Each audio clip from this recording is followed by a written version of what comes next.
जैसे कि हमने पिछले पार्ट में देखा था कि कीरा अज़बेल के साथ फाइट करने लगती है, वो उसे मारने वाली होती है। तभी अज़बेल स्टैचू के पोर्टल से स्पिरिट केव में चला जाता है। इससे अपसेट हो के सिल्वर कीरा पे अटैक कर देता है। वो अपनी पावर से उसे मारने वाला होता है। तभी वो वहीं पे रुक जाता है और उस स्टैचू की तरफ देखने लगता है।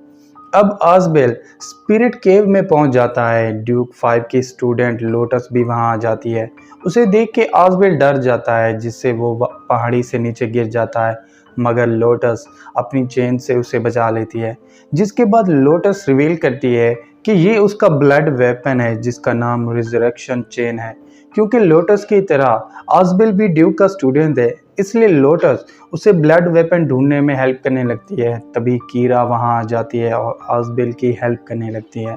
जिसके बाद रिवील होता है कि सिल्वर अज़बेल को बचाने के लिए कीरा से हेल्प मांगता है, मगर कीरा कहती है कि मैं तुम्हारे स्टूडेंट को तभी बचाऊंगी जब तुम मेरे आगे झुकोगे। ये सुन के सिल्वर अज़बेल को बचाने की खातिर कीरा के सामने झुक जाता है। अब कीरा अज़बेल को बताती है कि मुझे सिल्वर ने कहा है कि तुम्हारा ब्लड वेपन रेजरेक्शन चेन है। ये सुन के अज़बेल हैरान रह जाता है, क्योंकि रेजरेक्शन चेन लोटस के पास थी। इसलिए कीरा उससे रेजरेक्शन चेन को छीनने लगती है, मगर लोटस अटैक करके कीरा को दूसरी तरफ फेंक देती है। ये देख के अज़बेल कीरा की हेल्प करने लगता है और कहता है कि स्पिरिट केव में ढेर सारे ब्लड वेपन्स हैं, इसलिए हम किसी और वेपन को हासिल कर लेंगे। ये सुन के कीरा खामोश हो जाती है। अज़बेल उसे हिस्सा फ्रूट देता है। इसके बाद कीरा अपनी पावर से एक स्पेल एक्टिवेट कर लेती है और अपनी इंजरीज को आसानी से हील कर लेती है। अब लोटस रिवील करती है कि हर ड्यूक के अंदर स्पेशल एबिलिटीज़ होती हैं। क्योंकि कीरा ड्यूक 6 की स्टूडेंट है, इसलिए उसके पास ब्लड गिफ्ट की पावर है, जिससे वो अपनी इंजरीज को हील कर सकती है। ये सुन के तीनों अपने स्पिरिट बीस्ट पे सवार होके स्पिरिट केव में आगे की तरफ जाने लगते हैं। उधर आरो और डार्क स्पिरिट बीस्ट को मारने के बाद गोल्डन लेक पहुंच जाते हैं, जहां डार्क उस गोल्डन लेक की एनर्जी से अपनी इंजरीज को हील कर लेता है। इधर कीरा ब्लड वेपन्स की जगह पे पहुंच जाती है, जहां ढेर सारे ब्लड वेपन एक चट्टान में फंसे होते हैं।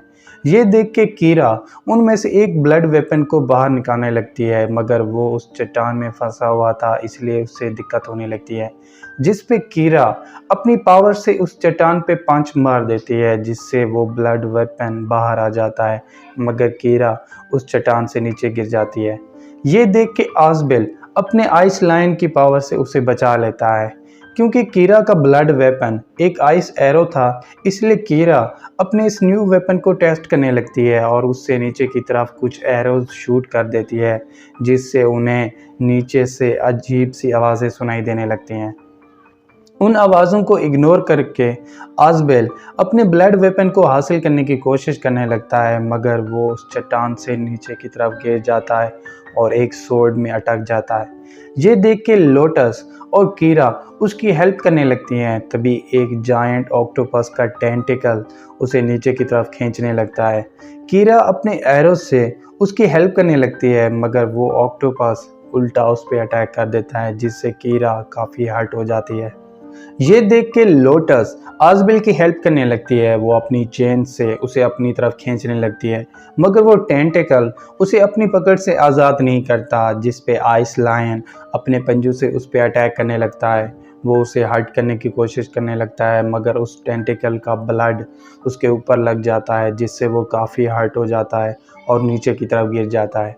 ये देख के अज़बेल उस सोर्ड से ऑक्टोपस पे अटैक कर देता है और उसके टेंटिकल को काट देता है, जिससे वो उसकी कैद से आज़ाद हो जाता है।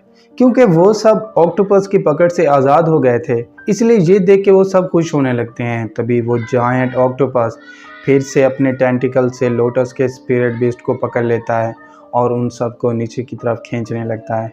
क्योंकि वो जायंट ऑक्टोपस उन सबको मारने वाला था, इसलिए ये देख के अज़बेल उस सोर्ड के अंदर अपनी पावर्स ट्रांसफ़र कर देता है और उससे जायंट ऑक्टोपस पे अटैक कर देता है, जिससे वो जायंट ऑक्टोपस उनसे डर जाता है और उन्हें अपने टेंटिकल से रिलीज़ कर देता है, जिस पे तीनों वहाँ से चले जाते हैं।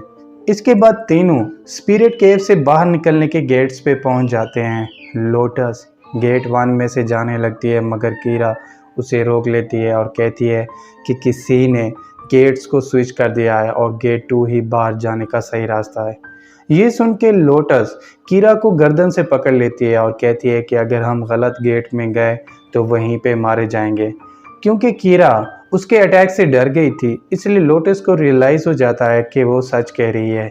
ये देख के लोटस गेट 2 में से गुजरने लगती है, मगर कीरा उसे धक्का दे देती है जिससे वो गेट 1 में चली जाती है। ये देख के आज़बेल गुस्सा हो जाता है और उसे अकेला छोड़ के लोटस की हेल्प करने के लिए गेट 1 में चला जाता है। क्योंकि आज़बेल उसे छोड़ के लोटस के पास चला गया था, इसलिए ये सोच के कीरा रोते हुए गेट 2 में चले जाती है। अब जैसे ही वो उसके अंदर जाती है तो आज़बेल और लोटस उसके सामने आ जाते हैं, जिस पे लोटस उसे कहती है कि अगर तुमने ज़िंदा रहना है तो हमारे साथ चलो। ये सुन के कीरा उनके साथ चली जाती है। क्योंकि उस केव में हर तरफ अंधेरा था, इसलिए कीरा अपनी पावर से शाइनिंग बर्ड बना लेती है जिससे उस केव में लाइट आ जाती है। ये देख के सभी आगे बढ़ने लगते हैं। तभी उनके सामने एक बहुत बड़ी एनर्जी का सर्कल आ जाता है जिसके ऊपर कुछ डीमंस बैठे होते हैं। आज़बेल, लोटस और कीरा को उस सर्कल की तरफ आता देख के वो डीमंस उन पे अटैक कर देते हैं।